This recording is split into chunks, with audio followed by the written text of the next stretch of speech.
ahoana marina anangana firenena vano nisika hoy ny filora valomanana vita izay ny fety tonga ao anatin'ny taona 2024 isika ankehitriny betsaka ireo fahasahiranana nolalovina tamin'ny taona 2024 iny ny andrandra fiovampianana ny malagasy saingy raha nitazana kosa dia tsy ova famindra mihitsy ny mpitondra manoloana ny olana izay lalova ny firenena tsapy izany nandrindra ny kabary izay nataony Rajoelina ho fiarabana ny vahoaka malagasy fatratry ny taona fampelezan-kevitra fisehoana fa mahavita zavatra ny fitondrany filazana izay mifanipaka tanteraka amin'ny zavatra iaina ny vahoaka malagasy tsy miova fa midoka tena dia mampanantena indray ary lazaina fa ho ampiakarina ho avy telo eny ny karaman'ireo izay fokotany ny fantaniana mipetraka dia ny hoe efatra taona izao no nitondran'ny Rajoelina amin'ny firenena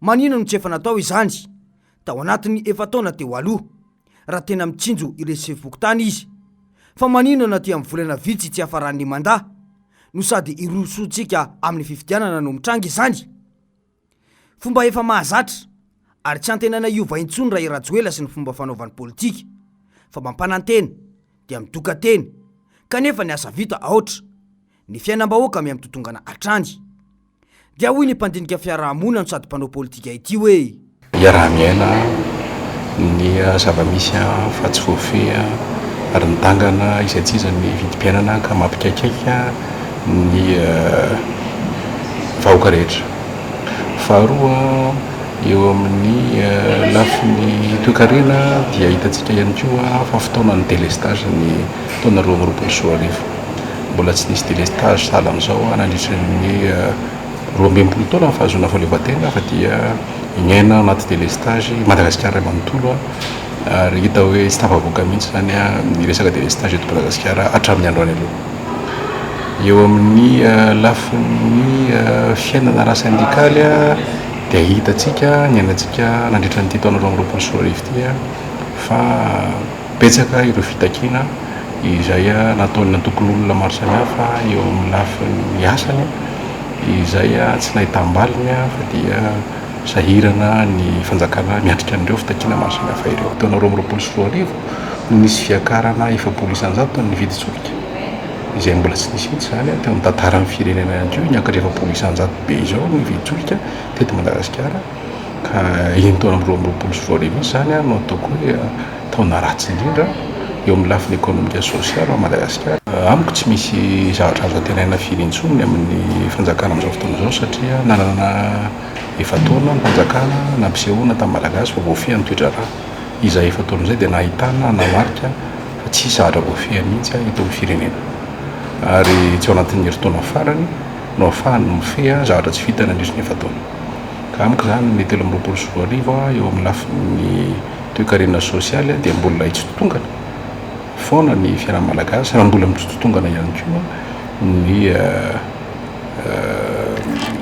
ariary eto Madagasikara ny taona 2024 dia mety hitovitovy amin'izany ihany marina mihitsy izay voalazana izay tsy misy antenaina raha izao fitondrana Rajoelina izao akotsina ny ohatr'izay efa lany ny kiary dia modina anao nampalahelo ny laza fa eno ny fitarainam-bahoaka saingy tsy vita ao anatin'ny telo taona na roa taona ny fampandrosoana fa mila fotoana maharitra ary mila manam-paharetana ny vahoaka dia mipetraka ny fanontaniana hoe sao dia mihevitra ny vahoaka hitovy aminy ary ity mpitondra ity ka heveriny fa ho be fanadinoana na mpandainga velona to azy ihany koa tahaka ny ino ny ery ny vava tamin'ny fampelezan-kevitra fa efa vona ny EM ny fotoana ahatongavana eo amin'ny fitondrana sisa ary ny fampandrosoana tsy vitan'ireo mpitondra tao anatin'ny 80 taona hotratrariny ao anatin'ny 5 taona izao tsy tahotra tsy enatra indray milaza fa tsy vita ao anatin'ny 3 taona na 2 taona ny fampandrosoana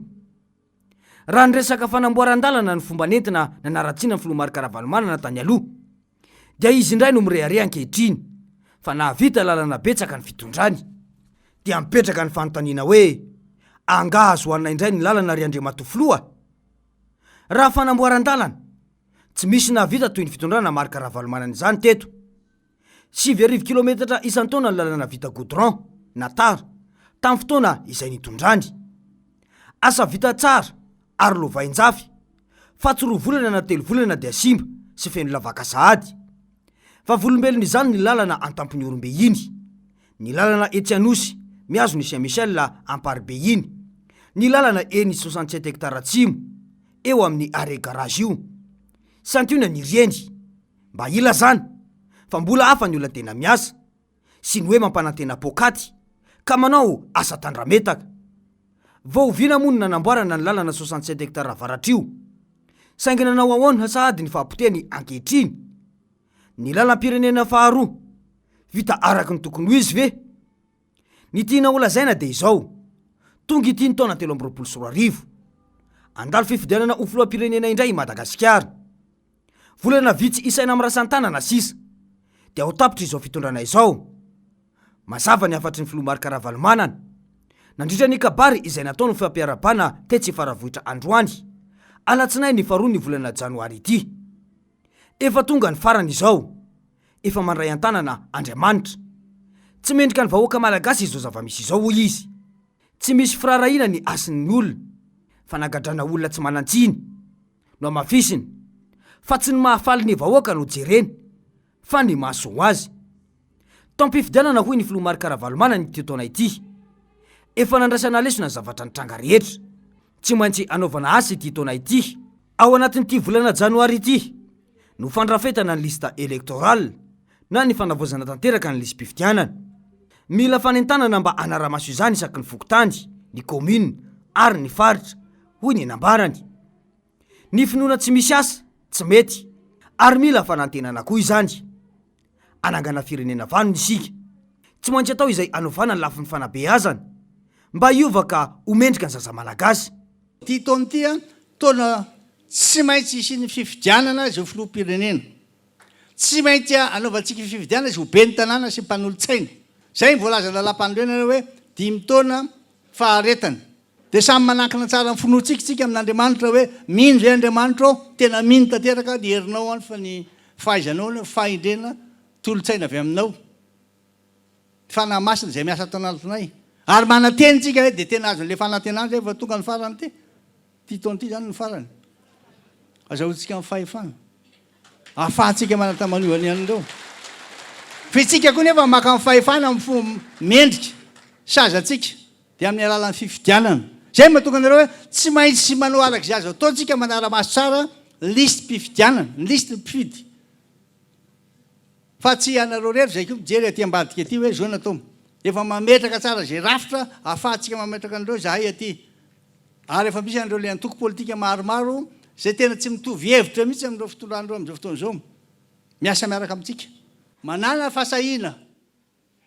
Manana fahasahiana raha tianareo hiova ny fiainanareo. Aza manaiky hovidian'ny olona fotsiny amin'ny vola kely. Nefa ahitan-doza rehefa avy eo. Apahatra lavabe indray ny fahoriana.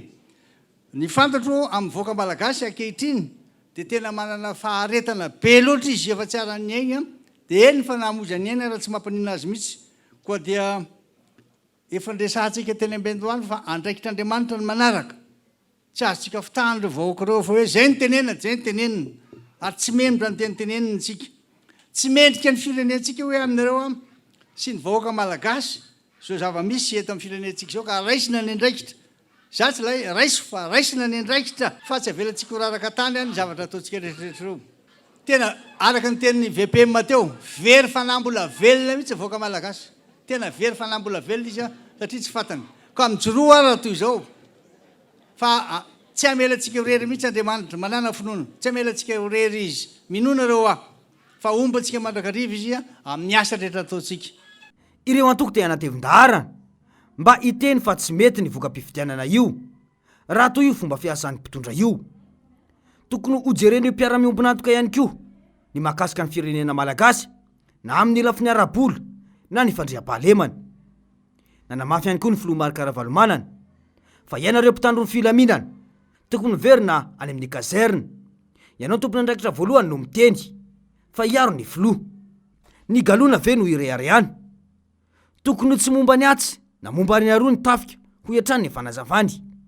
Mahalala ny farany izahay ho hiatrany ny filoha Marc Ravalomanana.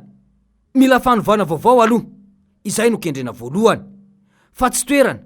Ny tanjona dia firenena vanina no atrehan'ny vahoaka malagasy aorian'ny fifidianany ny taona 2024.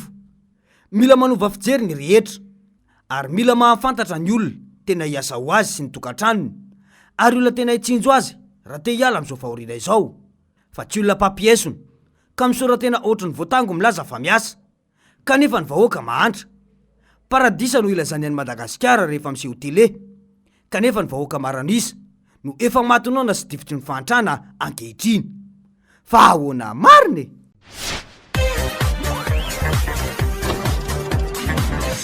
Ahoana mariny?